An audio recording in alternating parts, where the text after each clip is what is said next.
Well, here we are, the third week into January, and I don't know how people had been expecting January to be, but so far so good, I think, for the month. It's been colder than expected, but that's not bad.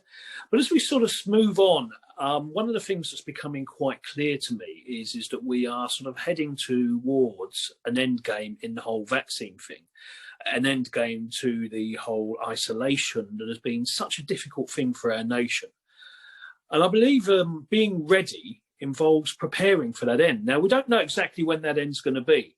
What I do know from facts and looking at the way the markets are interpreting things and what we are expecting, for example, is that it could happen sooner than expected, but it could happen in March, it could happen in April, May, or June. But what's important is not the detail about when it's going to happen, but really the detail about what we're going to be doing with our own minds and how we are going to be getting ready. Because I believe we need to be ready, but being ready is not so much the functional thing of having things in the right place, but it's actually very much, as I've said before, about our heart, about our mindset, and about our posture.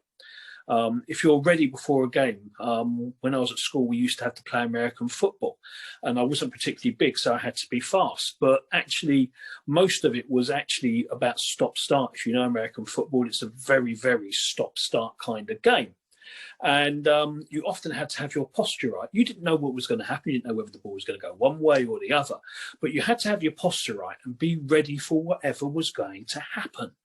And quite often, professionally, it's something I have to be ready for the unexpected. And I believe actually that is what our calling is for now. It is about getting ourselves ready. And ready involves one or two things. But I think the first thing it involves is our prayer life. And in particular, our ability and how we listen. And listening to me is one of the most important things. Listening is communication.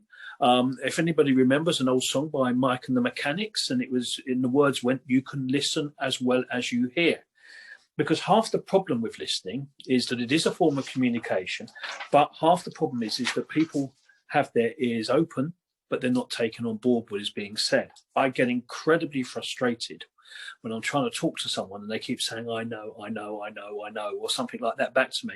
And I'm almost wanting to say, no, you don't know. You need to listen to what I'm saying. But people don't always listen. In fact, sometimes you have to say the same thing over and over again.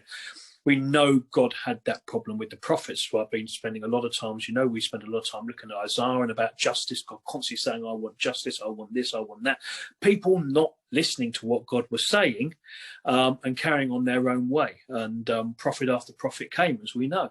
And one of the most important things I think right now is listening. But I want to sort of look at perhaps the way Jesus listened. And there's 3 examples of Jesus's prayer that I just really want us to unpack a little bit at the moment. The first being is that in Luke 5:16, it says, Jesus often withdrew by himself and went away to pray. And one of the things about listening is that we need to shut off all the voices around us, and we need to withdraw and find a peaceful place. We all know that there are many voices in our lives. We all know that there are many demands on our time. And in fact, there's been some interesting things about the fact that attention, like time, are one of the few things we can actually give that's genuinely from us. We can give money, we can give all kinds of things, but actually the things that count are attention. And therefore, one of the most important things is giving attention to God. And of course, we were all taught about quiet times, we were all taught about this, but I don't know how you find it. Every time I want to have a bit of peace and quiet, every time I want to meditate or do something, my brain goes off at 100 miles an hour in all kinds of directions. And usually what happens is I end up sort of having a time of meditation about 3 or 4 in the morning, because that's when my brain is silent, or has been silent for a little while. It's no accident that people hear in the night. It is because often that is the first time your brain has been quiet. So it is about practicing, finding big moments of peace and quiet, finding moments to withdraw from others. And it is very important for our mental health, but it's very, very important for our spiritual health that we follow this example so that we don't have voices or other things just interfering with our thought process. We need to think clearly. We need to think for more than like 20 seconds. Thinking and listening takes a long time, and it takes time to sort of take on board what is being said and to try and grasp and understand what it is we think we're hearing. And in Luke 4, we have a fantastic example, the second example of Jesus listening. And the problem is it often gets sort of misinterpreted, because what we're talking about here is Jesus's temptation, and sort of everybody suddenly goes, oh yeah, they're three temptations. Yeah, you know, at the end of the day, the word of God matters more than food. Yes, you know, you don't give God the glory, don't try and take it yourself. You know, don't be stupid throwing yourself off tall buildings, etc. That's part of it, but it's a bit superficial. A very good person to read on it in a great deal of detail is Pope Benedict XVI. He writes a chapter on his book In Jesus of Nazareth, where he really goes through some of the deeper meanings of some of these temptations. But they are quite clear examples of the kind of distractions we have and the kinds of things that interfere with our listening. It's quite funny, because we were talking with the leadership of the church the other day, and if you like, we are kind of 40 days away or 50 days away from perhaps some of the key points of hopefully change, hopefully to speed up in the vaccination. If you do want to know one good thing about this country and this whole pandemic is that we are really streets ahead of most people in terms of vaccinating people. We've really got vaccination race on, and this is important because this is how people come out of the vaccine. Out of the crisis, out of basically coronavirus, is by being vaccinated. But actually, coming back to this whole thing in Luke, and this whole thing about basically understanding how are we going to listen to God and deal with the temptations that come our way. And the first temptation, I'm going to just pick this out and read this to you very quickly. It's in Luke 4 if you want to sort of listen, and it's starting at Luke 4 verse 1. Then Jesus, being filled with the Holy Spirit, returned from the Jordan and was led away by the Spirit into the wilderness, being tempted for 40 days by the devil. And in those days he ate nothing, and afterward, when they had ended, he was hungry. And the devil said to him, if you are the Son of God, command this stone to become bread. But Jesus answered him, saying, it is written, man shall not live by bread alone, but by every word. What is this really happening here? Well, at the end of the day, it starts with these terrible doubting words, if you are the Son of God. One of the biggest problems that we have as Christians is quite often we doubt ourselves. People always doubt themselves. People never feel adequate to the task. Whenever you step out or whenever you step up, it's good to start with a feeling of inadequacy, because that means that you pay attention. So sometimes our feeling inadequate could be seen, or should be seen, quite often in my case, I often see it as meaning, well, what do I need to do to become adequate? Being and feeling inadequate doesn't mean you're always inadequate. It means you need to take steps to become adequate. And that is part of being ready, is being willing to sort of think, can I take some steps? Can I make some changes? Can I sort of trust God that I can be capable of some of the things that I'm being asked to do? And it's that kind of starting point is very important. But of course, it can be used to say, well, you'll never be good enough to do this. You'll never be good enough to do that. And that, to me, is wrong if you are called. Look at it logically. If you believe in God, then you're believing in him being the almighty being. If you believe in him being the almighty being and he tells you can do something, I think he would know that you can do it, even if we don't think we can do it. And I think sometimes we need to sort of almost take that logical step. If I believe I'm being told something, take a sanity check and ask other people, get their advice. But if I believe it is, then the question's going to be, how can I do it? What steps do I need to take? Show me how to do it. Give me the grace to do it sometimes. Give me the patience to do it. Give me the ability to do it. Whatever it is, we need to start by dispelling that doubt, because doubt is a very powerful weapon that is used against people time and time and time again. But then it is, command these stones to become bread. Why? Because hunger was his immediate issue. After fasting 40 days, his immediate issue was this. And quite often, sometimes people want to go for the immediate solution, go for the solution that's normal. I'm hungry, therefore I eat bread. And it's almost like, go for that quick solution because that's what I want you to do. That solves your problem. It's material, it's there. And sometimes we need to understand that there is more to that. Man does not live by bread alone, but by every word that comes from the mouth of God. So first of all is when we're listening, don't always just think that we know the answer. It's the immediate answer. It's the immediate thing that's always gone before. We're going to talk a little bit about new wine in a minute and old wineskins. I know it's a topic we've discussed many times, but I just want to go on a little bit further quickly. Then the devil, taking it up on a high mountain, showed him all the kingdoms of the world at one moment in time. And the devil said to him, all this authority I will give to you and their glory, for it has been delivered to me, and I give it to whomever I wish. Therefore, if you will worship before me, all this will be yours. And Jesus answered and said to him, get behind me, Satan, for it is written, you shall worship the Lord your God, and him only shall you serve.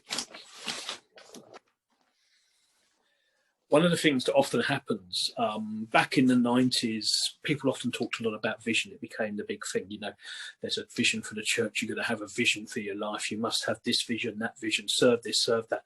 And sometimes that gets a little bit taken too far, or taken out of context, or whatever I want to say here. It's just sometimes we sort of put ourselves, or we put our vision, our purposes before what we think God is saying, or we spiritualize our will, we spiritualize our purposes and say, God's telling me to do this, God's telling me to do that.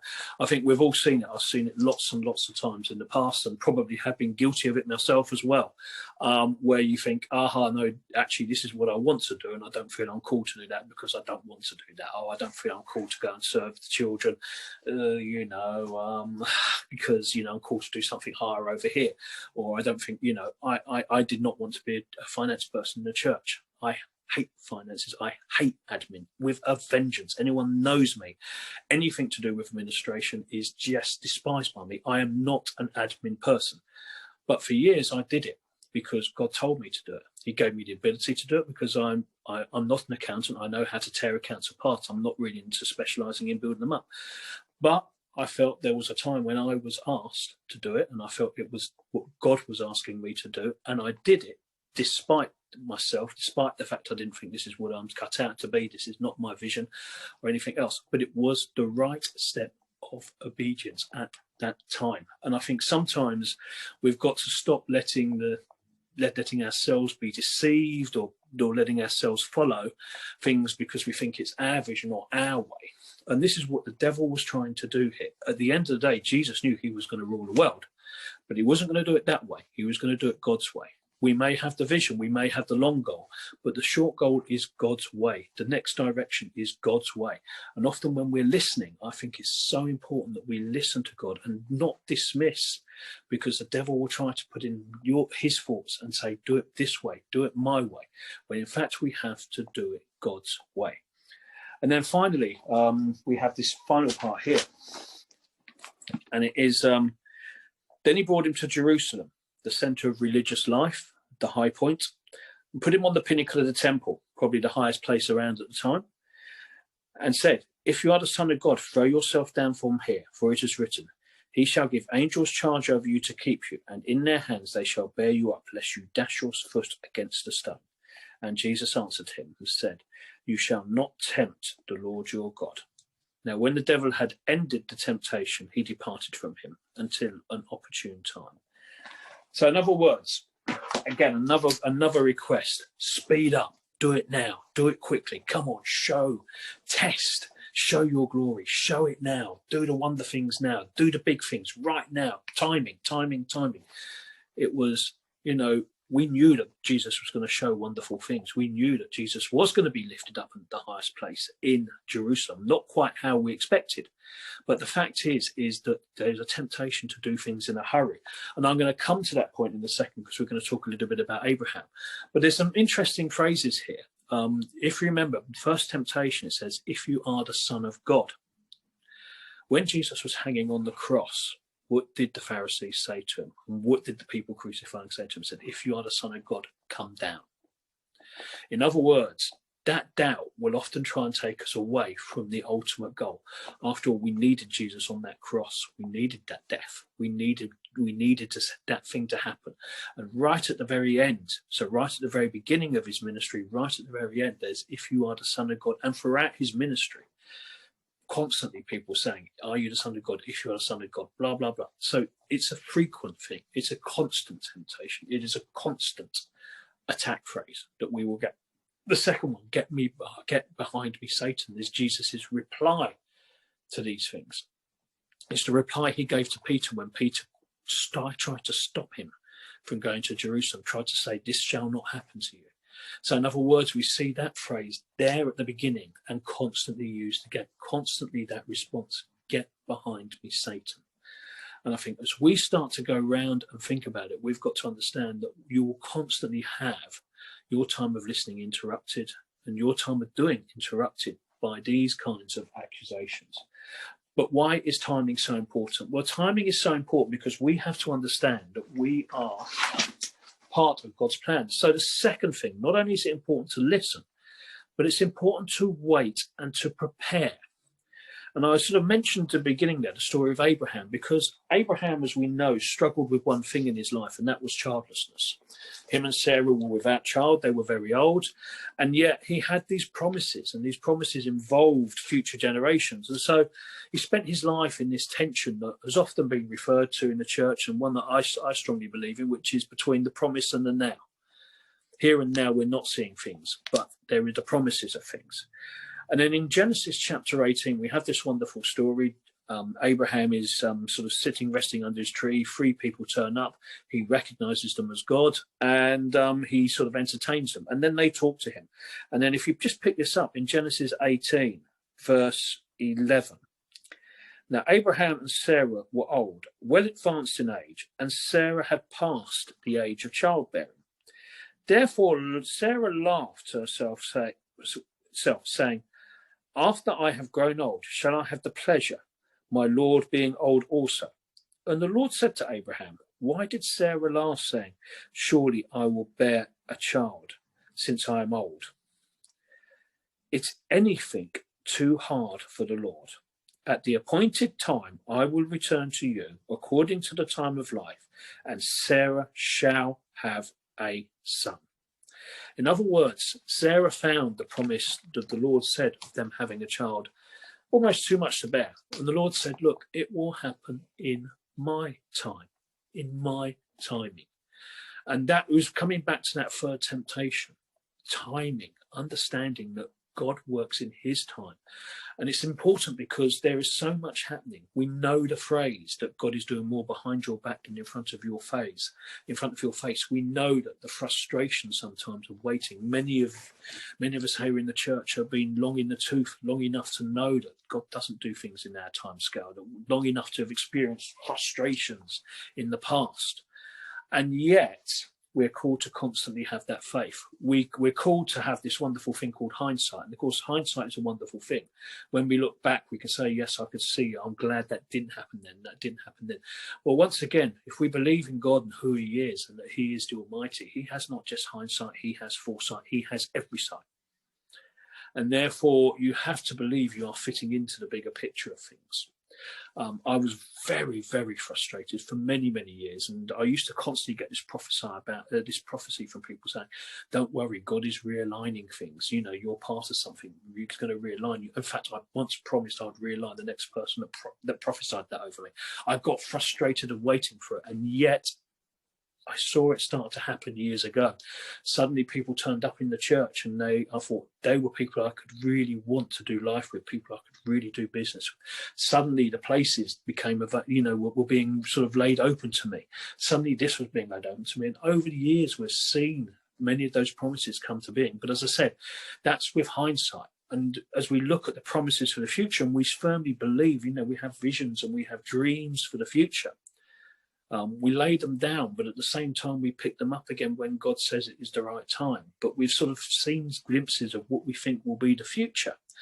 But we just don't see how they're going to happen at the moment. But we understand that it is not just a one-man band. Jesus is not about the one-man band on the platform. And we'll come back to that point later on. Jesus is about a community of people working together constantly. That, he has to bring all the people in and bring all the people into the right place and everything else. And so, and that includes us and everybody else as well. So actually, the whole understanding of waiting is so important. And, Abraham got his promise.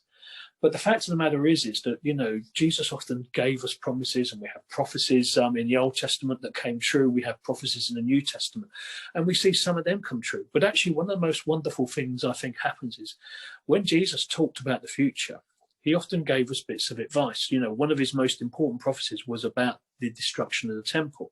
And then he said, you know, beware of the day when, a terrible day when, you know, basically he was talking about AD 70. The temple was destroyed. And he said, you know, please don't go back and get your coat. Run. Pray that it isn't in winter. Pray for the people bearing children in child labor or childbirth at the time. Why? Because he knew it was going to be a terrible day. But he was actually praying about the people. You know, he knew that terrible event of AD 70 was going to come, when the Romans would finally have enough, and that the physical temple in Jerusalem would be destroyed, and that the Roman, you know, that basically the people of that area would be dispersed. But actually, his way of talking about events is very much about be ready, be alert. And when he talks about the thief in the night and everything else, he's talking about being ready. And we sort of come across it before, but you know, about the virgins and the oil. Make sure you've got enough oil. Make sure you are burning on expecting him to come later than you expect. It's not late for his timescale, but it might be later than we expect in our timescale. We have to learn. This is a marathon. This is the long haul. You know, we're in a very, very, very long haul game if you believe in eternity. So at the end of the day, our timescale needs to be important, because this comes around to the third point. And the third point is that it's not about us. The kingdom of God is not just about one person. It's not about me, my vision, what I want, what I feel God's telling me, and everyone come follow me, that you sometimes got. It is about, actually, God's got plans for everyone. Everyone really matters. People in the church really matter. And there's a lot of people outside the church who really, really, really matter. And God wants us to bear that in mind and think about it as we go along. You know, Abraham got frustrated waiting for his child. So he had a child with Hagar. Now, for Abraham, that was no big deal. You know, just meant a bit of extra man hours, if you like, producing a child. But at the end of the day, he had a son through Hagar. But what Abraham didn't take into consideration was Sarah's feelings, or Hagar's feelings in this. So in other words, he thought, yes, I'm pursuing my vision. You know, God's taking too long. I'm going to do it my way, which is coming back to that temptation, without thinking about the fact that actually it's kind of, although it's probably socially acceptable at the time, because it was perfectly natural for a man at the time. He could have had mistresses. He could have had, you know, it was not a particularly equal society. It was very patriarchal. But at the same time, you know, he's got to consider Sarah in this, because obviously there was tension between Hagar and Sarah that led to obviously Hagar ending up being dumped and ending up with the Lord taking care of her differently. But that wouldn't have happened if Abraham had actually kept to God's plan. And God's plan takes into consideration we have to think about other people. And the whole point of the church is that as an institution, we are here for the benefit of our non-members. We are here for the benefit of the world. We are here to be Jesus's bride.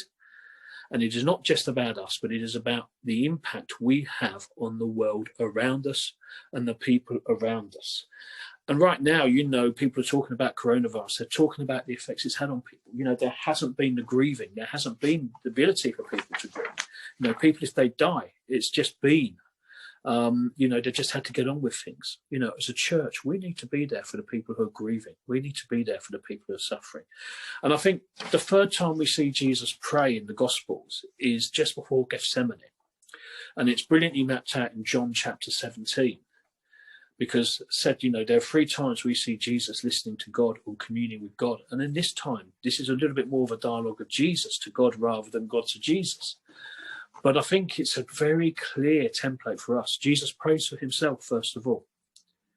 Then he prays for those he loves, his disciples, who are going to be left after him, knowing full well what's going ahead.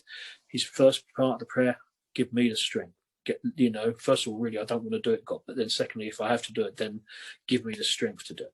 Then it's help my friends, help those closest to me, help the disciples, those who have walked with me for so long, the 12 and plus all the other entourage around him. He really wanted them prayed for. And then he prays for the rest of us. He prays for all those who will come, those who will believe, having never seen him, like us. And he sort of goes through this whole thing. And this is so important. You know, we as a church, we exist for others around us. Our vision is not necessarily about what God will do for us. It's about what God will do through us for other people. And so it's important that the way forward is that we start to think, how are we going to be relevant to other people?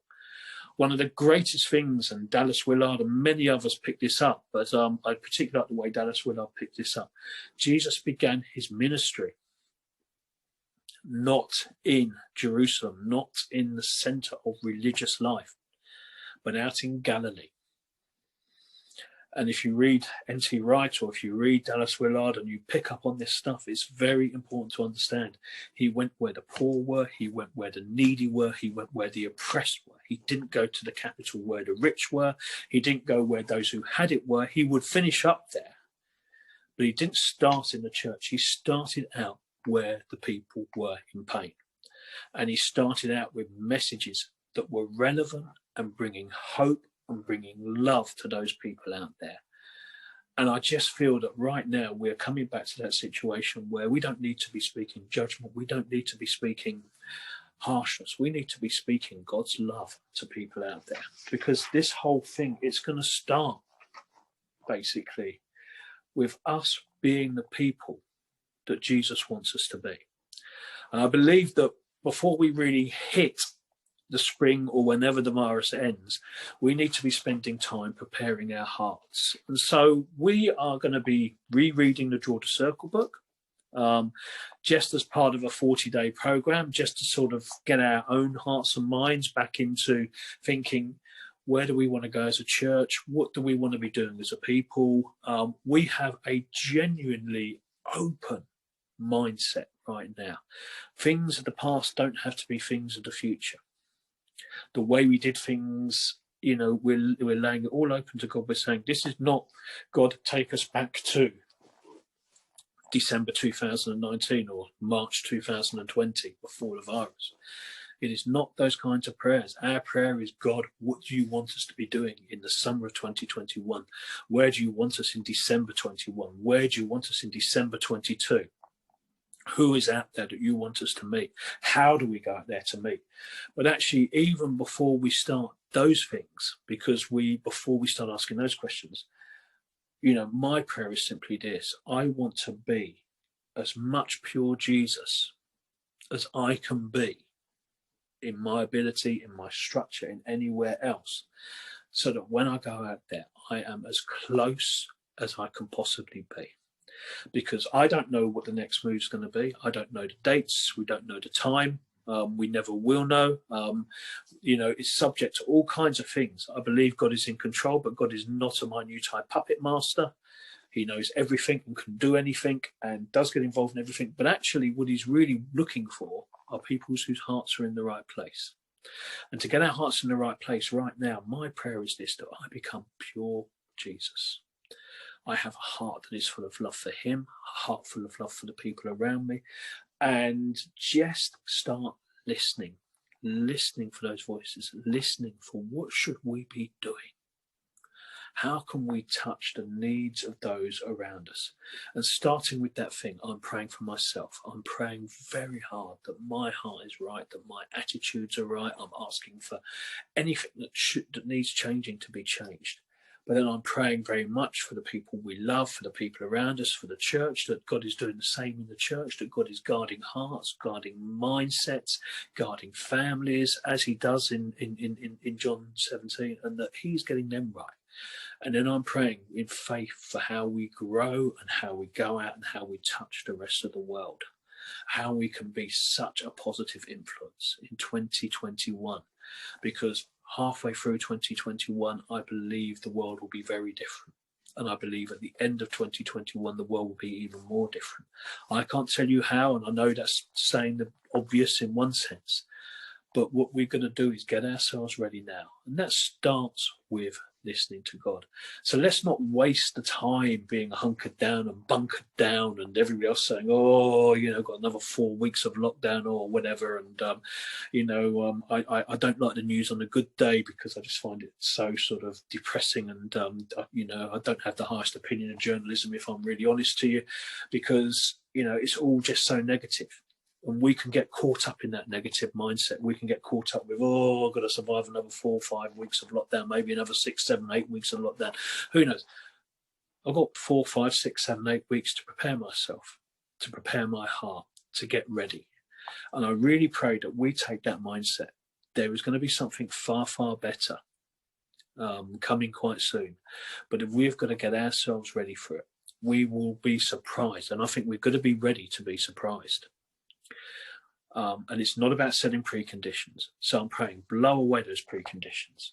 I'm praying, just get me right with you. I'm praying everyone else that we just are ready to grab the opportunities that come and grab and just be there for the people who are going to need to hear the hope that we have in the future. So God bless you over these days. And I just pray that you will just all breathe in, breathe out, continue to work in the lockdown, but actually start to prepare your hearts and your minds. Start to ask those questions and analyze where we feel that we're being tempted to turn bread into stone, go for the short-term solutions or go for the wrong solutions, go for the old solutions, but actually be the way that God wants us to be. God bless you all.